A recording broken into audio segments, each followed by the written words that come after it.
आणि आता बघूयात आणखीन काही महत्त्वाच्या बातम्यांचा वेगवान आढावा। तर आज जागतिक महिला दिवस आहे। महिलांनी स्वतःच्या हक्कासाठी दिलेल्या लढ्याच्या स्मरणार्थ दरवर्षी 8 मार्च हा दिवस जागतिक महिला दिन म्हणून साजरा करण्यात येतो। दिनांक 28 फेब्रुवारी 1909 रोजी न्यूयॉर्क येथे पहिला महिला दिन साजरा करण्यात आला, पण तरीही 1910 च्या आंतरराष्ट्रीय महिला परिषदेत मांडलेल्या सूचनेनुसार 8 मार्च हा दिवस आंतरराष्ट्रीय महिला दिन म्हणून निश्चित करण्यात आला आणि तेव्हापासून हा दिवस जागतिक महिला दिन म्हणून साजरा करण्यात येतो। पुणे इथून सुटणाऱ्या दख्खनच्या राणीचं सारथ्य आज महिलांनी केलंय। महिला दिनानिमित्त इंजिन ड्रायव्हर, गार्ड आणि लोको पायलट ही सर्व महत्त्वाची कामं आज महिलाच करणार आहेत। तर एअर इंडियाने आज महिला दिनानिमित्त एक चांगली घोषणा केली आहे। आज दिवसभरातील सर्व 12 आंतरराष्ट्रीय आणि 40हून अधिक देशांतर्गत विमानांचं सारथ्य केवळ महिला पायलट करणार आहेत। त्याचबरोबर विमानात केवळ महिला क्रू मेंबर्स ठेवण्याचा निर्णय देखील घेण्यात आला आहे। देशी गावरान बियाणांचं संवर्धन करणाऱ्या बीजमाता राहीबाईंना केंद्र सरकारचा नारी शक्ती पुरस्कार जाहीर झालाय। आज महिला दिनाच्या दिवशी राष्ट्रपतींच्या हस्ते त्यांना हा पुरस्कार प्रदान करण्यात येणार आहे। महाराष्ट्रातील 6 कर्तृत्ववान महिलांचा राष्ट्रपतींच्या हस्ते सन्मान होणार आहे। मानदेशी महिला बँकेच्या संस्थापक चेतना सिन्हा, उद्योजिका कल्पना सरोज, महिला कमांडो प्रशिक्षक सीमा राव तसंच कथक नृत्यांगना सीमा मेहता आणि उद्योजिका स्मृती मोरारका यांना हा पुरस्कार देऊन त्यांच्या कार्याचा गौरव केला जाणार आहे। तर 8 मार्च महिला दिन गुगलने देखील आपल्या खास पद्धतीने साजरा केलाय। गुगलने एक खास डूडल व्हिडिओ अपलोड केला असून ज्यामध्ये नारी शक्तीच्या सन्मानार्थ अनेक स्लाइड्स दर्शवण्यात आलेल्या आहेत। 14 वेगवेगळ्या भाषांमधल्या प्रसिद्ध महिलांचे प्रेरणादायी कोट्स या स्लाइड्समध्ये आहेत, ज्यामध्ये एक कोट भारताची स्टार बॉक्सर आणि 6 वेळा विश्वविजेती ठरलेले MC मेरी कोम यांचाही आहे। राजमाता जिजाऊ यांचं जीवनचरित्र रेखाटलेली 125 फूट लांब म्हणजे तब्बल 12 मजली इमारती एवढी लांब साडी तयार करण्यात आली। इंडिया बुक ऑफ रेकॉर्ड आणि युनिक बुक ऑफ वर्ल्ड रेकॉर्डमध्ये याची नोंद होणार आहे। आज जागतिक महिला दिनाच्या पार्श्वभूमीवर ठाणे लोहमार्ग पोलीस ठाण्यात महिला राज बघायला मिळणार आहे। या ठिकाणी कार्यरत असणाऱ्या महिला कर्मचाऱ्यांनी सर्व जबाबदाऱ्या वाटून घेतल्यात।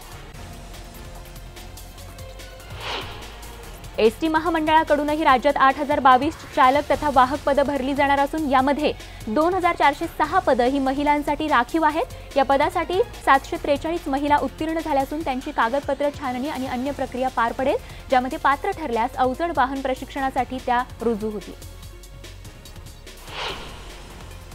हल्ली सर्वच क्षेत्रात महिला पुरुषांच्या बरोबरीने कार्यरत असल्या तरी वेतनाच्या बाबतीत विषमता असल्याचं दिसून आलंय। जागतिक महिला दिनाच्या पार्श्वभूमीवर झालेल्या एका सर्वेक्षणानुसार देशातील महिला नोकरदारांचं वेतन पुरुष नोकरदारांच्या तुलनेत सरासरी 19% कमी असल्याचं आढळून आलंय। काँग्रेस उमेदवारांच्या राज्यातील 26 जागांच्या नावांवर आज शिक्कामोर्तब होणार आहे। यामध्ये नागपूरमधून नाना पटोले तर पुण्यातून संजय काकडे गायकवाड यांचं नाव अंतिम होणार का, याकडे आता सर्वांचं लक्ष लागलंय। राज्य मंत्रिमंडळाची आज पुन्हा एकदा महत्त्वाची बैठक घेतली जाणार असून सूत्रांनी दिलेल्या माहितीनुसार आचारसंहितेपूर्वी राज्य मंत्रिमंडळ बैठकीत निर्णयांचा धडाका या ठिकाणी लावताना बघायला मिळतोय। अयोध्या प्रकरणी आज सुप्रीम कोर्टात निर्णय होण्याची शक्यता आहे। अयोध्या प्रकरणात मध्यस्थ नेमणुकीबाबत निर्णय होणार असून सरन्यायाधीश रंजन गोगोई यांच्या अध्यक्षतेखालील घटनात्मक खंडपीठ हा निर्णय देणार आहे। लोकसभेसाठी काँग्रेसने काल आपली पहिली यादी जाहीर केली। उत्तर प्रदेशमधले 11 आणि गुजरातमधल्या 4 उमेदवारांच्या नावाची घोषणा करण्यात आली आहे। तर या यादीमध्ये सोनिया गांधी रायबरेलीतून रिंगणात उतरणार आहे, तर काँग्रेस अध्यक्ष राहुल गांधी पुन्हा अमेठीतून आपलं नशीब आजमावणार आहेत। महाराष्ट्रातील विधानसभा आणि लोकसभा निवडणुका एकत्र होणार नसल्याची माहिती खुद्द मुख्यमंत्री देवेंद्र फडणवीस यांनी दिली आहे। दोन्ही निवडणुका एकत्र घेण्याचं वृत्त हे पूर्णपणे निराधार असल्याचं मुख्यमंत्र्यांनी स्पष्ट केलं आहे।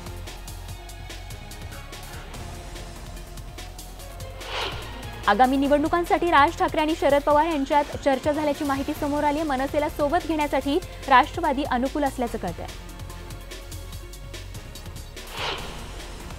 काँग्रेस आणि मनसे यांच्यातील चर्चेबाबत प्रश्न विचारला असता आपण यावर आपली भूमिका आधीच मांडल्याचं शरद पवार यांनी या ठिकाणी म्हटलंय।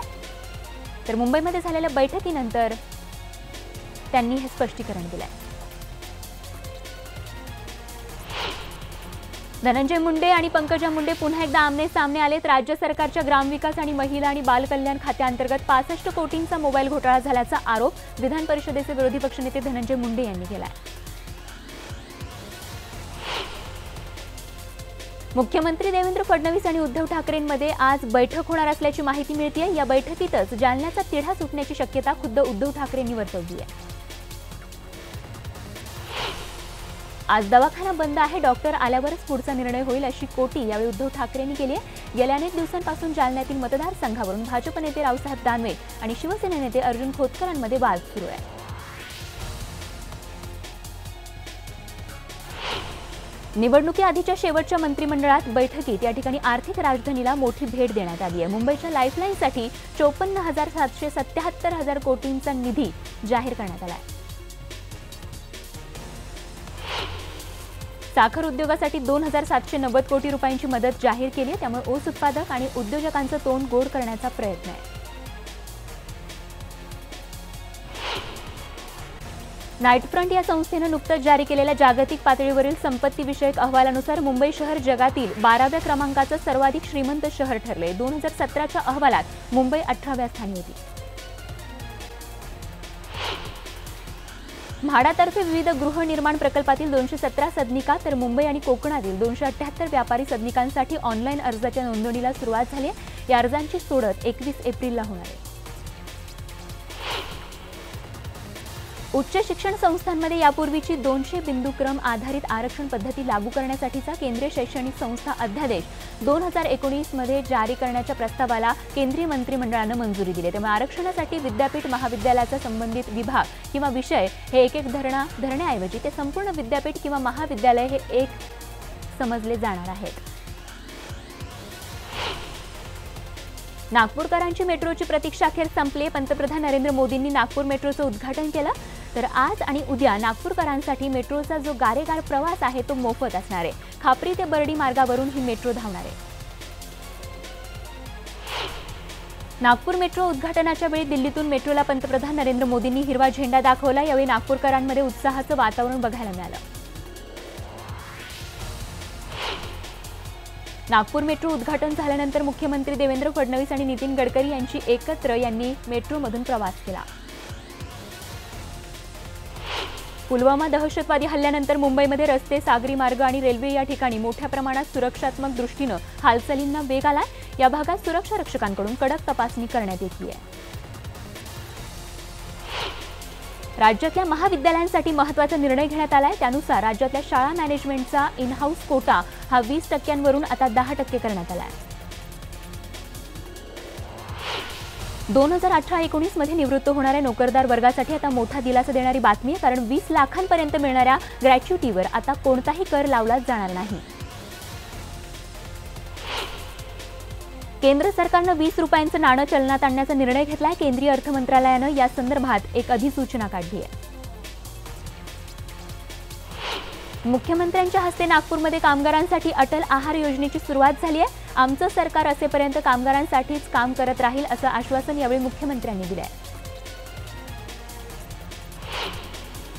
नाशिक महानगरपालिकेतील सत्ताधारी भाजपनं तब्बल 1983 कोटींचा अर्थसंकल्प विशेष महासभेत मंजूर केला। यामध्ये नाशिककरांना खुश करणाऱ्या अनेक योजनांची घोषणा करण्यात आली आहे। पुण्यातील जनता वसाहतीतील गरिबांच्या घरांना आकर्षक रंगसंगतीत रंगवण्यात आलंय। इथेच जनता कालवा फुटून दुर्घटना झाली होती। कष्टकरी कामगार मोलमजुरी करणाऱ्यांच्या रोजच्या आयुष्यात रंग भरण्यासाठी पुणे महापालिका आणि रुबल नागी आर्ट फाउंडेशनच्या वतीनं ही रंगरंगोटी करण्यात येते। तर पर्वती पायथ्याशी असलेल्या 5000 घरांना रंग देण्यात येतोय। स्वच्छ शहरांच्या यादीत पिंपरी चिंचवड शहर थेट 52व्या क्रमांकावर फेकलं गेलंय। मात्र शहराला 52वा क्रमांकही द्यायला नको होता, एवढं हे शहर घाण झाल्याचं सांगत नागरिकांनी महापालिकेच्या कारभारावर तीव्र नाराजी व्यक्त केली आहे। काँग्रेसचे माजी नेते आणि राजकीय निरीक्षक डॉक्टर अजित सावंत यांचं निधन झालंय। ते 60 वर्षांचे होते, तर वर्षभरापासून त्यांना कर्करोगानं ग्रासलं होतं। डोंबिवलीतील भारत संचार निगमच्या कार्यालयांनी महावितरणची मागणी 4 महिन्यांची वीज देयकाची 15,60,000 रुपयांची रक्कम भरणा केलेली नाही। त्यामुळे महावितरणनं निगमच्या डोंबिवलीतील 4ही केंद्रांचा वीज पुरवठा खंडित केला आहे। गेल्या 10 वर्षांपासून चर्चेत असलेल्या हार्बर मार्गावरील सीएसएमटी पनवेल उन्नत जलद मार्ग प्रकल्पाला थांबा देण्यात आलाय। या प्रकल्पाचा पुन्हा एकदा आढावा घेण्यात यावा असं नवी दिल्लीमध्ये झालेल्या केंद्रीय मंत्रिमंडळाच्या बैठकीत रेल्वेला सांगण्यात आलंय। नवी मुंबईतील शिवसेना आणि राष्ट्रवादी काँग्रेसच्या राडा प्रकरणानं नवी मुंबईतील राजकीय वातावरण चांगलंच तापलंय। या हाणामारीच्या प्रकरणी शिवसेनेच्या 2 नगरसेवकांसह 6 कार्यकर्त्यांना या ठिकाणी अटक करण्यात आली असून या अटक कारवाई विरोधात शिवसैनिकांनी रस्त्यावर उतरून आंदोलन केलं। भिवंडी शहरातील अजयनगर परिसरातील कचराकुंडी शेकडो आधार कार्ड आढळल्यानं एकच खळबळ उडाली आहे। ऐन निवडणुकीच्या तोंडावर अशा प्रकारे आधार कार्ड कचराकुंडीत मिळाल्यानं या निवडणुकीत बोगस मतदान होण्याची शक्यता नागरिकांनी वर्तवली आहे। मागील वर्षी केंद्रीय मंत्र्यांनी घाणेरडं शहर म्हणून हिणवलेल्या कल्याण डोंबिवलीनं यंदा मात्र स्वच्छतेच्या बाबतीत ठाण्यालाही मागे टाकलंय। देशभरातल्या शहरांच्या यादीत कल्याण डोंबिवली महापालिकेनं 77वा क्रमांक मिळवलाय।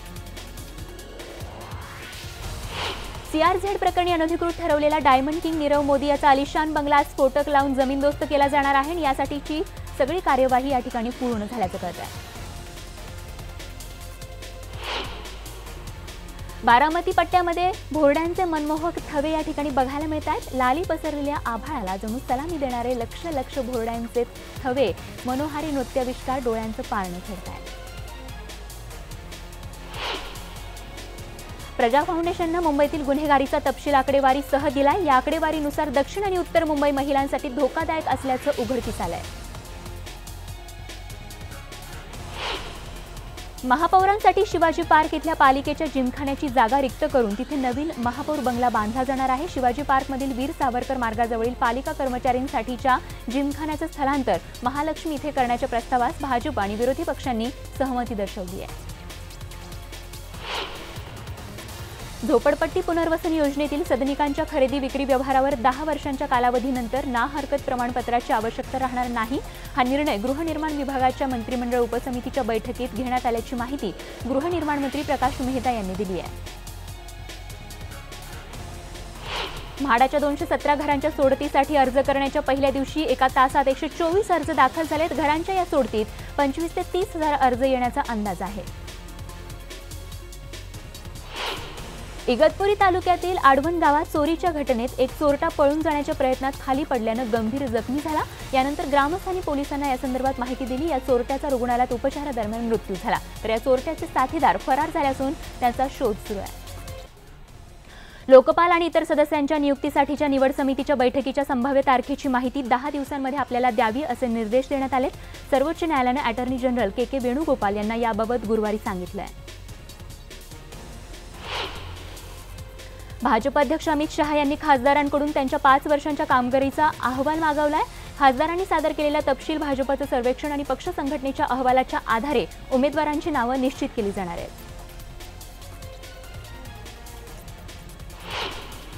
दहशतवाद्यांच्या हैदोसानं पुन्हा एकदा जम्मू काश्मीर हादरून गेलं। या स्फोटाच्या हल्लेखोराला अटक करण्यात आली आहे। जम्मूतील बसस्थानकावर ग्रेनेड हल्ला करण्यात आला। दरम्यान 12:10 सुमारास जम्मूतील बसस्थानकावर हा हल्ला झाला। या हल्ल्यात 32 जण जखमी झाले असून यामध्ये एकाचा उपचारावेळी मृत्यू झालाय। पुलवामा हल्ला प्रकरणी आरोप प्रत्यारोपांचं सत्र सुरूच आहे। पुलवामा हल्ला पंतप्रधान नरेंद्र मोदी आणि पाकिस्तानचे पंतप्रधान इम्रान खान यांनी फिक्स केल्याचा गंभीर आरोप करत काँग्रेस खासदार बी के हरिप्रसाद यांनी खळबळ उडवून दिली आहे। राफेलची फाईल गहाळ झाल्याची धक्कादायक माहिती केंद्र सरकारनं सुप्रीम कोर्टात दिल्यानंतर काँग्रेस अध्यक्ष राहुल गांधींनी मोदींवर जोरदार हल्ला चढवलाय। काँग्रेस अध्यक्ष राहुल गांधी यांनी राफेलच्या मुद्द्यावरून गुरुवारी पुन्हा एकदा मोदींवर टीका केली। विमान खरेदीच्या 30,000 कोटींच्या गैरव्यवहाराप्रकरणी मोदींची चौकशी करण्याचे आदेश का दिले जाऊ शकत नाहीत असा सवाल राहुल यांनी उपस्थित केला आहे।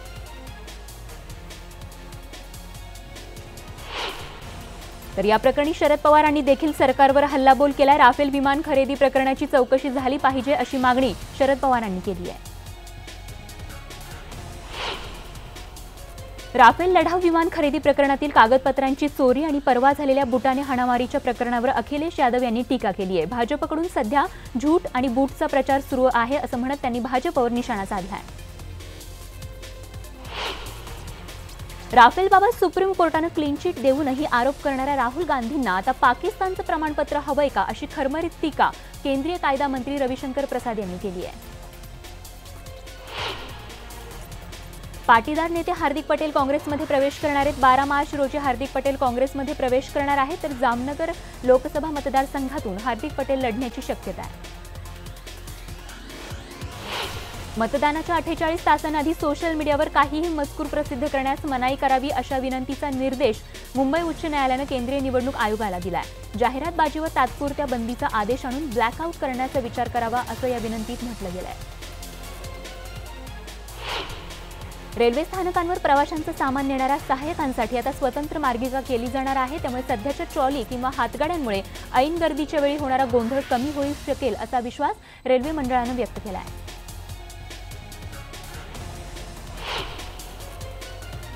भारतीय डिझेल गाड्यांमध्ये चीप डिव्हाइसचा वापर करून पर्यावरणाचं नुकसान केल्याप्रकरणी राष्ट्रीय हरित लवादानं फोक्सवॅगन या जर्मन वाहन निर्मित कंपनीला 500 कोटी रुपयांचा दंड सुनावलाय। ही रक्कम त्यांना 2 महिन्यांच्या आत जमा करण्याचे निर्देशही देण्यात आले। बातमी अमेरिकेतून। अमेरिकेत पोलिसांच्या गोळीबारात एका नागरिकाचा मृत्यू झाल्यानं वाद पेटला। याचं रेकॉर्डिंग पोलिसांनी जारी केले असून ते वाहन चालकाला शरण येण्याचं आवाहन करतायत, पण वाहन चालकाकडूनच गोळीबार केल्यानंतर अखेर पोलिसांनी बचावासाठी केलेला गोळीबार या ठिकाणी त्यांना करावा लागलाय आणि या गोळीबारात एका नागरिकाचा मृत्यू झालाय। तर अमेरिकेच्या कोलोराडो भागात हिमस्खलनाच्या अनेक घटना घडतायत। अशीच एक घटना या फुटेजमध्ये कैद झाली असून यामध्ये मोठ्या संख्येने बर्फ डोंगरावरून खाली घसरताना दिसतोय। बर्फाखाली अनेक झाडं उन्मळून पडली आहेत। तिकडे टेक्सासमध्ये झालेल्या विमान दुर्घटनेत 3घांचा मृत्यू झाला। ॲटलास एअर फ्लाइट 3519 तब्बल 3000 फूट खाली आलं आणि पाण्यात जाऊन आदळलं, तर जमिनीवर उतरण्याच्या तयारीत असताना वैमानिकाचं विमानावरचं नियंत्रण सुटल्यानं हा अपघात झाला आहे। चीनमधल्या एका फॅक्टरी जेसीबी चालकानं चुकून आपल्या सहकार्यावरच मातीचा भराव टाकला। जेसीबी समोर उभा असलेल्या सहकारी न दिसल्यानं त्याच्या समवेतच चालकानं भराव डंपरमध्ये टाकला आणि यानंतर त्याला आपली चूक लक्षात आल्यानं मग बचावासाठी धावाधाव केल्यानंतर गाडल्या गेलेल्या व्यक्तीचा जीव वाचवण्यात आला। ब्रेकनंतर नमस्ते महाराष्ट्र या बुलेटिनमध्ये आपल्या सगळ्यांचं पुन्हा एकदा स्वागत आणि आता बघत जगभरातील आणखीन काही महत्त्वाच्या बातम्या थोडक्यात। अमेरिकेपाठोपाठ इंग्लंडही भारताला दहशतवादाच्या विरोधातील लढाईत साथ देणार आहे, तर दहशतवादाचा खात्मा करण्यासाठी भारताला सर्व द्विपक्षीय सहकार्य करण्यास आपण तयार असल्याचं त्या देशानं म्हटलंय।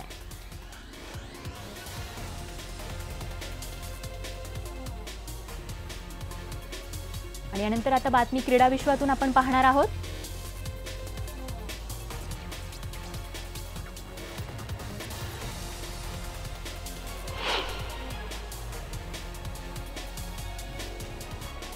आणि आता आंतरराष्ट्रीय विश्वातून एक महत्त्वाची बातमी आहे। रशियन सरकारनं वादग्रस्त कायदा केलाय। या कायद्यानुसार देश सरकार समाजावर टीका केल्यास जबर दंड किंवा थेट तुरुंगवास घडू शकतो।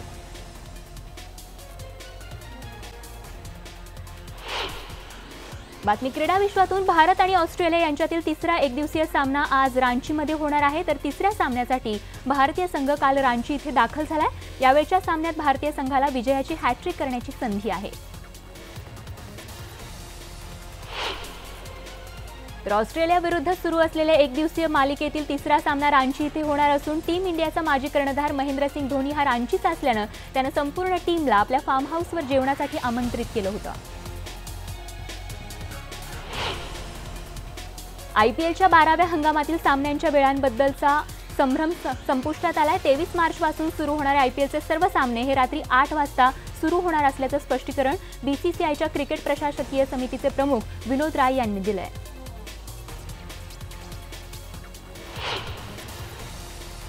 तर क्रिकेटर सचिन तेंडुलकरनं आपल्या खासदार निधीतून मुंबईच्या वांद्रे परिसरातील एका मैदानाचा कायापालट केलाय। वांद्र्याच्या साहित्य सहवास परिसरात सचिनचं बालपण गेलंय। इथेच त्याच्या क्रिकेटला खऱ्या अर्थानं सुरुवात झाली आणि याच परिसरात असलेल्या एका खेळाच्या मैदानाची दुरवस्था झाली होती आणि त्यासाठी सचिननं आपल्या खासदार निधीतून या विकासासाठी निधी उपलब्ध केला होता। तर सचिनच्या हस्ते या मैदानाचं उद्घाटन करण्यात आलं आणि यावेळी सचिन सोबत सेल्फी काढण्यासाठी बच्चे कंपनींनी एकच गर्दी केली होती।